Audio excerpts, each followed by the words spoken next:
Gravando. Então, na aula de hoje, eu vou passar as notas de filosofia e de geografia. Amanhã eu vou passar de história, porque eu vou fazer a vista de prova hoje de geografia e amanhã eu vou fazer a vista de prova de história. E aí nós vamos ter a última semana. Nessa última semana eu vou passar o conteúdo normal, vou dar continuidade à matéria. E aí depois de semana que vem acho que acaba no dia 10. 11. O letivo. Não, o letivo comigo, que é quinta-feira. Tá. A partir desse dia em diante, só vai ficar comigo os que tiverem de recuperação. Ou do trimestre, ou a recuperação final. Tá bom. Porém, os alunos que ficarem de recuperação do trimestre e já tiverem nota para passar de ano, se não quiserem fazer a recuperação, é um direito também. Por exemplo, vamos supor que a Justine tirou 100 no primeiro trimestre e 100 no segundo trimestre. E resolveu não fazer nada nesse terceiro trimestre. O que não foi o que aconteceu, né? Mas ela tem nota para passar. E aí ela se recusa a fazer qualquer atividade do terceiro trimestre e ela fica com 0. Nem 0 ela vai poder ficar, né? Porque ela tem participação aqui. Então vamos supor que ela fique com 20. Ela vai estar de recuperação no terceiro trimestre. Porém, ela vai ter nota para já ter passado. Aí vai ser facultativa, ela vai poder escolher. Ela vai querer fazer para aumentar a nota ou não, porque para passar ela já vai ter a nota. Entenderam? Sim. Então, isso vai depender muito de vocês. Agora, as notas ficaram assim. Deixa eu passar. Deixa só a Ilana entrar aí. O coração até apita nessa hora, né? Foi a Justine primeiro, poxa. Oi? Fala da Justine primeiro. Nem que você não quer ordem alfabética. Verdade. Então, vamos lá. Geografia ficou assim. A Ilana já entrou? Ilana? Entrou. Ilana? Entrei. Bom dia. Tô falando para as meninas, Ilana, que em relação ao terceiro trimestre, pode acontecer de algum de vocês ficar com uma média abaixo da nota necessária, porém, somando o ano todo, já vai ter a nota para passar. Aí vai ser a escolha de vocês, fazerem ou não a recuperação do terceiro trimestre. Tá? Eu pensei que você ia passar trabalho de novo. Não. Aí é muita chance, né? E na semana que vem, eu vou dar aula normal. Tanto na segunda, quanto na quarta, quanto na quinta. Tá? Aí vai ser o último dia de aula normal. Na outra semana, depois do dia 10, só vai ficar comigo quem for fazer recuperação. Tá bom? Tá bom. Então vamos às notas. Geografia. Aisha, 80. Caio, 80. Carla, 90. Eric, 80. Giovana, 90. Ilana, 60. João Gabriel, 70. Justine, 100. Kathleen, 70. Maria Júlia, 100. Pedro Henrique, 90. E Pedro Rodrigues, 70. Ok? Agora, eu vou falar... Isso, geografia. Agora eu vou falar filosofia. Filosofia ficou assim, ó. Primeiro os que me entregaram. Quem me entregou? Pedro Henrique, Kathleen, Justine, Ilana, Giovana, Eric, Pedro, Caio, Aisha, Carla e João Gabriel. Todos, né? Todos me entregaram. As notas ficaram assim. Eu vou falar nessa ordem, tá? Eu falei os nomes, que foi o que eu anotei aqui. Porque como não está na Alexandria, aí eu faço no meu caderno. Pedro Henrique ficou com 80. Kathleen ficou com 72. Justine ficou com... Opa, fechou. Justine ficou com 83. Ilana ficou com 88. Giovana ficou com 72. Eric ficou com 75. O Pedro, no caso o Rodrigues, né? Ficou com 68. O Caio ficou com 68, a Aisha ficou com 65, a Carla ficou com 90 e o Gabriel ficou com 72. Recorde. Alguma dúvida? Não, não. Beleza. Mas por Em que eu fiquei com filosofia... 90 mesmo? Ah, deve ser porque você acertou a maioria. Não, é porque assim, eu lembro de ter chutado 2. Você deu sorte. Você não precisa dizer que você chutou, Carla. Só É. curte que você tirou uma nota E outra boa. coisa, eu posso tirar ponto ainda, né? Sabendo que você chutou é bom. É bom saber, que aí eu posso tirar ponto. Não, pô, já deu. Mas chutar não é motivo para tirar ponto. Se você não souber, Não, você chuta, né? posso tirar. Posso tirar. Pode não. E quem vai saber que eu tirei por causa disso, hein? Eu posso Pois alegar. é. Tá filmando, ó. Você Eu tá posso- se autocomprometendo na filmagem. disse Eu que posso tá alegar, vindo. eu posso alegar, ô Carla, que você está conversando muito durante a aula, hein? E quem vai comprovar que a Carla chutou? Tá gravado. Bom, vamos lá. Como combinado, então, eu vou fazer a vista dessas 10 questões. Pode ser que a nota de vocês aumente. Tem alguém assoprando o microfone aí? Não, né? É a Ilana que é meu ventilador. Vou desligar. Ah, obrigado. Então, o que acontece? Vou fazer a vista dessas 10 questões. Vou explicar para vocês. Eu sei que das 3 turmas que eu tenho na escola, a turma de vocês é a mais crítica. Ou seja, eu acho isso bom, tá? Ou seja, vocês reclamam as questões. Então, pode ser que a nota de vocês aumente. Ok? Tudo bem? Tudo bem. Tá bom. Então tá, vamos começar. Ah, a prova de vocês, pessoal, tá aberta também caso vocês queiram acompanhar as questões. Mas se vocês quiserem acompanhar só por aqui, tudo bem. Eu acompanho por aqui porque eu tô em celular e aí. Tá. Não, eu vou acompanhar a minha prova que eu quero saber, assim, Tá lá, a questão que eu errei. Beleza. Aí eu vou perguntar o porquê. Isso. Vamos lá. Ilana abriu a prova ou não precisa? Tá, vai lá que eu espero. A hora que eu puder, vocês me avisam. É o de geografia o primeiro, né? É, né, Carla? Mapa. Tem mapa. Vamos lá? Vamos. Então vamos lá. Acho que a Ilana falou que pode aqui, que já abriu. Então vamos lá. Falou. O mapa abaixo representa as áreas populacionais sem acesso ao saneamento básico. Lembrando que a gente estava estudando sobre, de forma geral, né, a qualidade de vida e toda a infraestrutura da América e do continente africano. Então, nesse caso, a legenda mostra que a maior parte do continente africano, olha só, as áreas populacionais sem acesso ao saneamento básico. Olha o continente africano, gente. Mais de 50% do continente, tá? Não tem acesso à água tratada. Ah, Ronaldo, o que isso significa? Isso significa, meninas, que para vocês terem uma ideia do que é isso, pensa que existem países, cidades lá, que são cortadas por córregos, como Barra do Piraí. Não pensa no Rio Paraíba do Sul, pensa no córrego.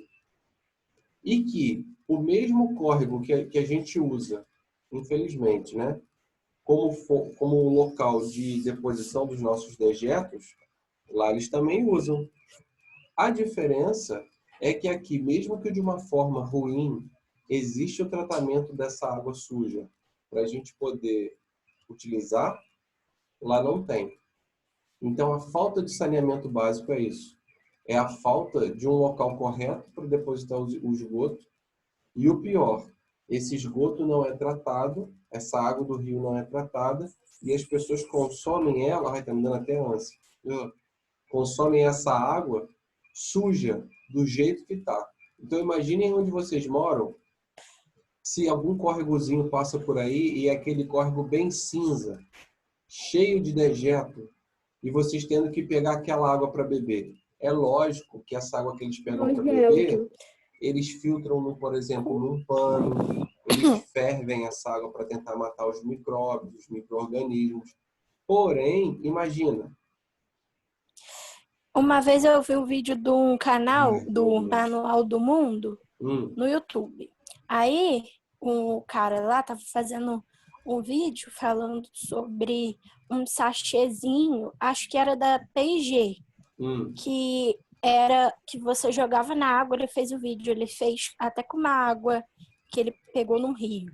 Aí que você jogava na água e aquele sachê era meio que um tratamento de água. Olha que legal. E que a P&G estava distribuindo em países pobres.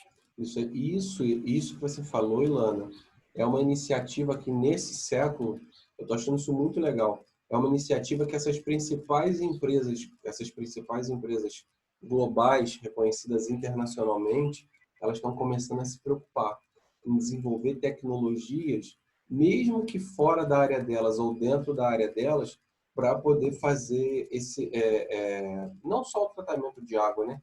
Mas o atendimento às populações necessitadas.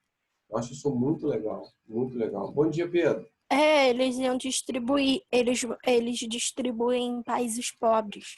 Muito legal isso. Tomara que... Caraca. Mas o problema não é nem o tratamento, o problema é o dejeto que é jogado em natura. É impressionante. Então vamos lá. Mas isso, pessoal, só acontece por falta de ação do poder público, tanto lá quanto aqui, tá? Porque esse esgoto ele podia ser tratado antes de chegar aos rios, tá? Então, isso é uma falta. No Brasil, isso acontece porque nós temos muitos rios, muitos rios, independente do tamanho. Agora, se nós tivéssemos pouco, essa concentração de esgoto seria muito maior. Então, vamos lá. Considerando o mapa apresentado, analise as afirmações que seguem. Então, aqui está falando que a 4 e a 5 estão corretas. Eu vou ler para vocês, então, a 1, a 2 e a 3, para explicar para vocês por que elas estão erradas. Então, vamos lá. 1. A globalização é um fenômeno que ocorre de maneira desigual entre os países. E o processo social independe dos avanços econômicos. Está errado aí, né, gente? Até aqui, ó, tá correto. Que a globalização é um fenômeno que ocorre de maneira desigual. É verdade. Eu não preciso nem ir muito longe. Aqui mesmo tem um distrito de Vassouras que eu conheço algumas casas que não tem luz até hoje. Não tem água encanada. A pessoa teve que furar um poço. Não tem nem sinal de telefone celular lá, para vocês terem uma ideia. Então, no século XXI, em 2020, ainda a globalização não atingiu a todas as regiões do planeta. Desigualdade social, né? Exatamente. E outra coisa, por que está errado? Está falando aqui agora, ó. O progresso social independe dos avanços econômicos. É claro que não é isso. Por que é claro que não é isso?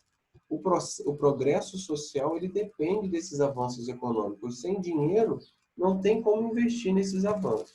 Então, a 1 está errada mesmo. Vamos ver a 2.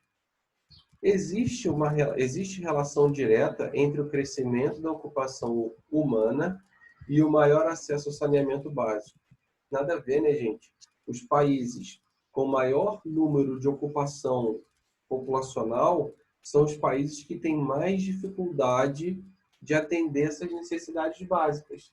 Vocês podem ver o Brasil, vocês podem ver a Índia, né? Vocês podem ver a China. São os países com as maiores populações globais e têm muita dificuldade em atender a todos com saneamento básico. Então, essa aí está errada por isso. Bom dia, Giovana. Número 3. Brasil, Rússia, Índia e China, países pertencentes ao bloco dos emergentes, possuem percentual da população com acesso ao saneamento básico abaixo da média dos desenvolvidos. Saneamento básico abaixo da média dos desenvolvidos. Vamos ver. Brasil. Tá errado por isso. Olha só. Dos 4 países que eles falaram, Brasil, Rússia, Índia e China, somente a Rússia e o Brasil, eles estão até, cadê? Eles estão acima da média mundial, entre 5% a 30%. A China e a Índia estão abaixo, olha lá, ó, quer dizer, acima, né? Com mais de 50% da população sem acesso ao saneamento básico.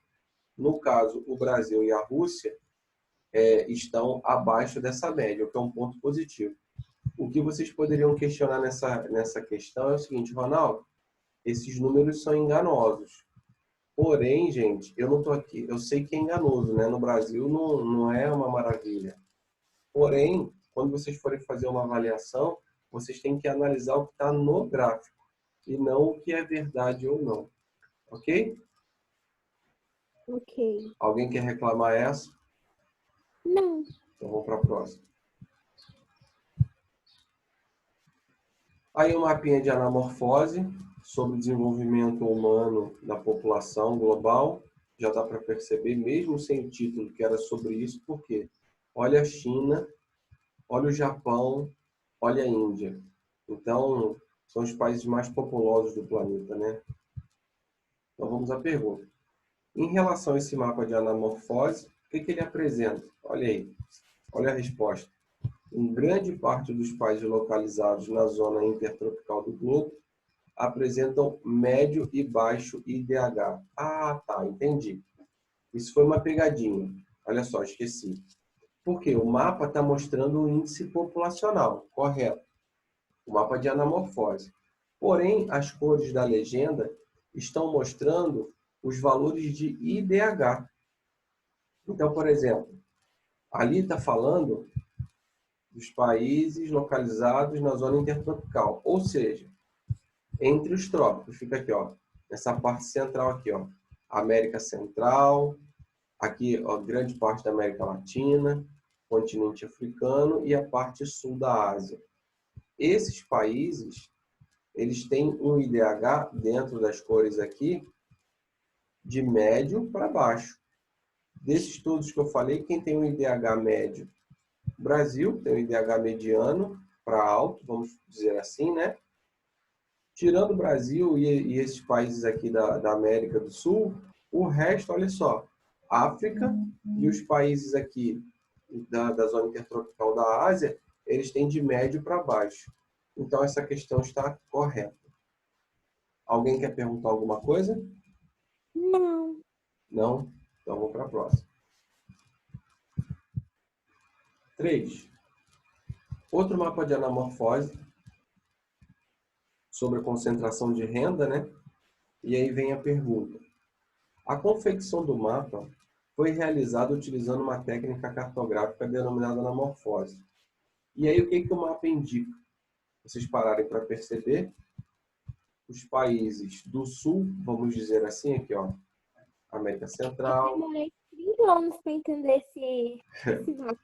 Mas você sabia, ô Justine, que criaram esse mapa de anamorfose justamente para poder atrapalhar? Porque até então, até há 5, 6 anos atrás, os mapas eram analisados somente pela legenda, o que estava escrito na legenda. Aí eles desenvolveram esses mapas de anamorfose para que os alunos pudessem ter uma noção, assim, uma intensidade na informação. Então, sobre a concentração de renda, vocês podem perceber que Estados Unidos e Canadá, países europeus, principalmente a Alemanha, porque esse aqui é a Alemanha, tá? Aqui a Rússia está muito pequenininha, que é o vermelho, mas principalmente a China. Olha a China, que gigantesca. Olha o Japão. Olha a Coreia do Sul, que coisa gigante. Então, esses territórios, eles concentram a maior riqueza financeira do planeta. Então, vamos lá. O mapa indica o quê? Olha só, foi o que eu acabei de falar. Que a América do Norte, a Europa e a Ásia, no caso não toda a Ásia, né? São as 3 regiões com maior quantidade de bilionários do planeta. E é verdade. Ah, Ronaldo, como é que você sabe disso? Gente, é só vocês olharem o mapa. E as outras opções mostram coisas totalmente contrárias. Por exemplo, o Brasil é o país com maior concentração de bilionários. Só vocês virem aqui que vocês vão ver que o Brasil está fininho. Na letra C, o país que mais se destaca em toda a América do Sul é a Argentina. Só vocês irem ali e olhar. Olha a Argentina, ridícula também. Então, essa daí não tinha nem o que questionar. Vamos para a próxima. 4. O Acordo Norte-Americano de Livre Comércio, o NAFTA, é um bloco econômico... essa é muito fácil, né? Quais são os países formadores do NAFTA, gente? Estados Unidos, Canadá e México. Essa não tinha nem como errar. Alguém... Não tem A gente nem... já estudou tanto sobre isso que Exatamente. acho que não tem como errar. Mas você não errou essa não, né? Ali, quais os 3 países da América do Norte que fazem parte? A América do Norte só tem 3 países. Exatamente. Mas eu fiz questão de colocar assim para não dar chance ao erro de interpretação. Vamos lá. A regionalização histórico-social da América divide o continente, pessoal, essa também é fácil, né? Histórico-social, hein? Não é político, é histórico-social. Divide o continente em 2, né? Na América anglo-saxônica, que foi colonizada pelos ingleses e os franceses, e na América Latina, colonizada pelos portugueses e pelos espanhóis. Ok? Essa também não tinha nem discussão. Quem errou essa pode sentir vergonha. Eu posso então me matar? Se matar não, mas só sentir uma vergonha pode. Que essa a gente estuda desde o 6º ano. Mas vamos lá. Aí eu coloquei para vocês um mapinha sobre os beltings nos Estados Unidos, ou seja, as áreas de produção da agropecuária, tá? E também tem uma partezinha das indústrias, chamadas de ferrugem, né, que são as indústrias velhas. Então vamos lá. Abaixo, aí qual é a pergunta? Analise o mapa abaixo e identifique a alternativa que melhor descreve o que ele mostra. Então vamos às alternativas. Essa eu vou ter que ler todas para poder explicar para vocês por que as outras estão erradas. A primeira diz que os beltings agrícolas, que são os cinturões agropecuários, predominantemente monocultores, especializados na produção de gêneros que aproveitem melhor cada espaço do território. É isso aí. É uma produção de monocultura. A única diferença deles, no caso dos estadunidenses, para as nossas monoculturas aqui no Brasil, é que nós produzimos para exportar. Eles produzem para o mercado interno. Eu lembro que eu botei esse acertei porque eu lembrei do teste. Eu acho que eu tinha errado uma questão dessa. E os beltings lá, tanto é que eu comentei com vocês, Justine, que os Estados Unidos hoje ainda, porque o Brasil vai passar, tá? Ainda é o maior produtor de alimentos do mundo. Porém, esses alimentos que eles produzem é voltado para o mercado interno, tá? Nosso não. Brasil, nós somos o 2º maior produtor de alimentos do mundo, porém, nós produzimos para o mercado externo, tá? O que fica aqui para a gente consumir não são os melhores produtos brasileiros, tá bom? Continuando então. Por que a letra B está errada? Distribuição agropecuária dos Estados Unidos definida diretamente a partir de políticas governamentais e interesses públicos. Não é isso. Essa distribuição não é de acordo com os interesses públicos. É de acordo com... Tem vários motivos, mas distribuição climática, tipo de solo, isso tudo foi sendo planejado. C. Distribuição das indústrias nos Estados Unidos determinada pela concentração de insumos industriais e infraestrutura para distribuição no mercado externo. Está errado porque não é para o mercado externo. Desculpa, soluço. Por último, belts industriais que se distribuem pelo espaço de acordo com fatores locacionais. Também está errado. Tais como Cotton Belt, Manufacturing Belt e Sun Belt. Não, isso está errado. Por quê? Qualquer área de produção Belt nos Estados Unidos, eles têm um potencial de escoamento muito grande, tá? Principalmente por ferrovias. Então, isso daí está errado. Tá acabando, tá, gente? Daqui a pouco eu libero vocês. Vamos lá. Tá bom. Próximo. Sobre os movimentos sociais e políticos na América Latina, agora estou falando da gente, no século XX, o que é correto afirmar? Essa daí ela ficou um pouquinho grande, mas vamos à correta. Nas décadas de 60 e 70, após os conflitos entre os movimentos que defendiam transformações mais radicais na sociedade e nos grupos políticos conservadores, ocorreram os golpes de Estado na Argentina, Brasil, Chile e Uruguai, resultando na instalação das ditaduras militares. O que é isso, pessoal? Como nós estávamos estudando essas relações de poder também aqui na América Latina, eu resolvi colocar essa questão porque durante essas décadas de 70, 60 e 70, foi o auge, até a década de 80, né, no início, foi o auge da Guerra Fria. Foi o auge da disputa ideológica entre União Soviética e Estados Unidos. E aqui no Brasil, como também no Chile, como também no Uruguai, como também na Argentina, tinham ideais socialistas. Principalmente aqui no Brasil, os nossos governantes, depois de JK, que foi Jânio Quadros, e depois veio o Jango, o João Goulart, os dois tinham um pensamento socialista, assim, bem explícito. E aí, o exército brasileiro, apoiado e financiado pelas ações estadunidenses, eles impediram mesmo. Tanto é que o plano de reestruturação aqui do Brasil, o plano econômico criado pelos Estados Unidos, foi chamado de Plano 4. Essa ação dos Estados Unidos aqui. Os Estados Unidos não queriam de forma alguma que o socialismo se instalasse na América.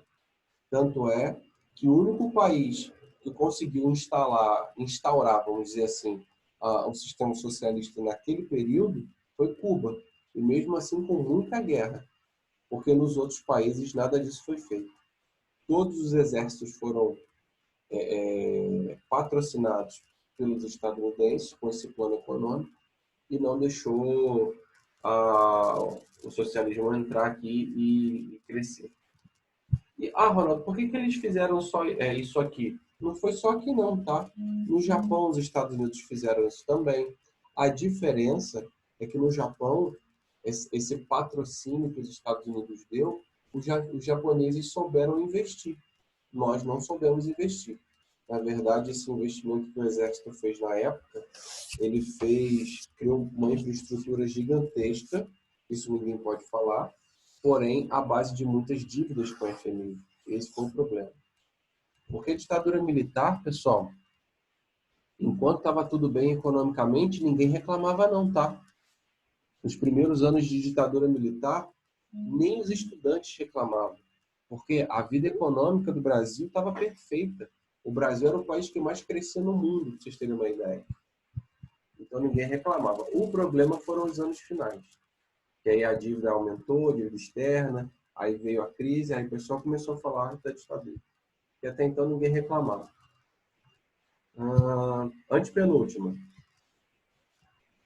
Durante o período de 1930 até 1960, uma grande parcela dos países latino-americanos, ao protestar contra as distorções do sistema oligárquico de poder, vivenciou uma experiência política conhecida como populismo.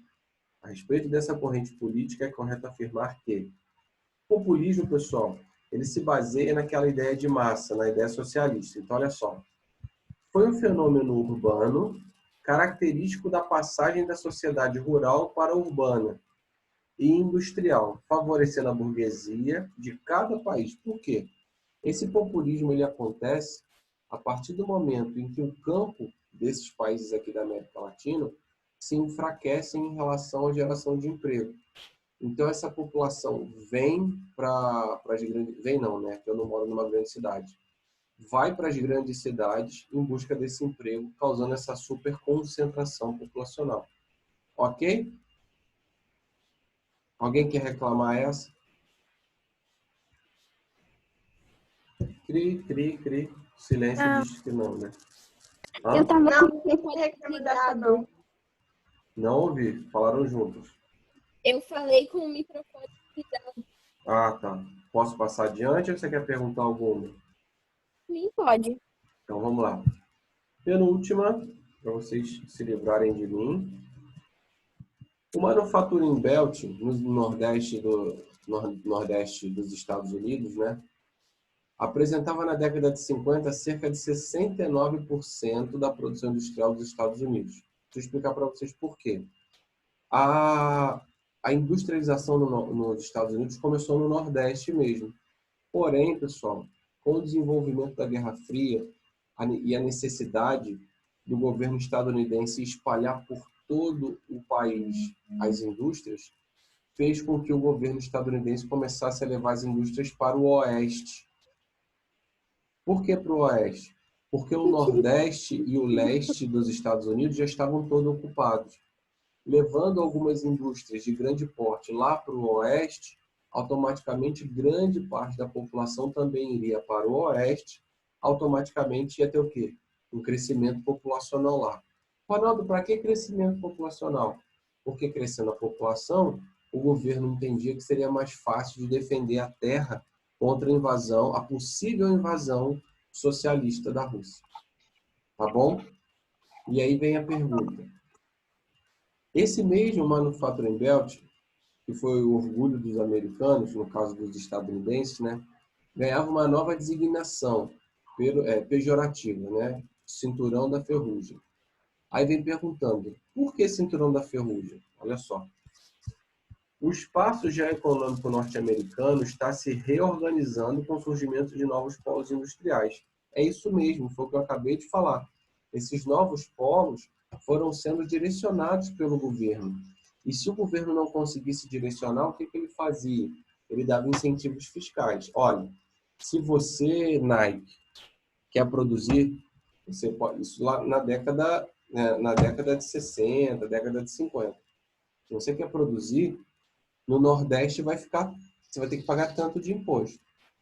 No Oeste, você não vai pagar nada de imposto agora, só daqui a 20 anos. Então, esses incentivos fiscais também aconteceram por parte do governo. Tá bom?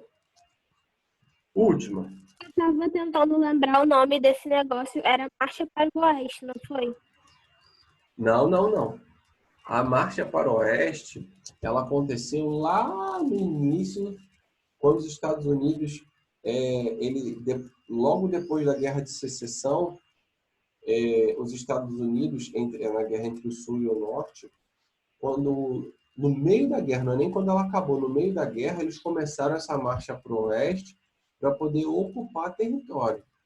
Isso que eu estou falando. No final do ano eu confundo todas as matérias, achei incrível. Isso que eu estou falando agora aconteceu já no século passado, tá? Século XX. Tá bom. E os Estados Unidos fez isso, já tinha pessoas morando no oeste, só que era uma área menos desenvolvida, tá? Isso que você está falando aí é aquela época do faroeste, que o pessoal ia assim, sem saber o destino, não tinha casa, não tinha nada, tinha índio, era a luta de cowboy com índio. Isso daí faz muito tempo. Tá bom? Tá bom. Então tá. Não tenha medo nem vergonha de tirar dúvida, não. Tá? Eu sou pago para isso. Tá A bom. região do Sunbelt, nos Estados Unidos, tem se caracterizado por um acalorado crescimento econômico. Grandes obras de infraestrutura, instalação de centros de desenvolvimento tecnológico e uma fantástica expansão do turismo, entre outros aspectos. Exemplos de áreas que apresentam essas características são... Essa daí, pessoal, eu coloquei, mas depois que eu coloquei, eu pensei em anular. Sabe por que eu pensei em anular? Exatamente. Eu não cheguei a comentar diretamente com vocês sobre cada cidade dessa. Por exemplo, São Francisco, o que era produzido. Em Houston, o que era produzido, tá? Então, se vocês concordarem, eu pretendo anular essa questão e vou dar o ponto para todo mundo. Tudo bem com vocês? Tudo. Então tá. Alguém tem mais alguma pergunta? Não. Justine, Carla, Giovana, Ilana e Pedro. Alguém se opõe? Nenhuma. Alguém se opõe eu anular essa última questão? Não. Então, tá. Não. Se ninguém tem mais nenhuma pergunta, pessoal, eu vou liberar vocês por hoje. Vou lançar agora a nota corrigida lá no diário de geografia e de filosofia. De história eu só vou lançar amanhã, depois que eu passar para vocês e fizer a vista também. Ok? Ok. Aguardo vocês amanhã, tá? Fiquem com Deus. Amém. Você também. Tchau. Tchau.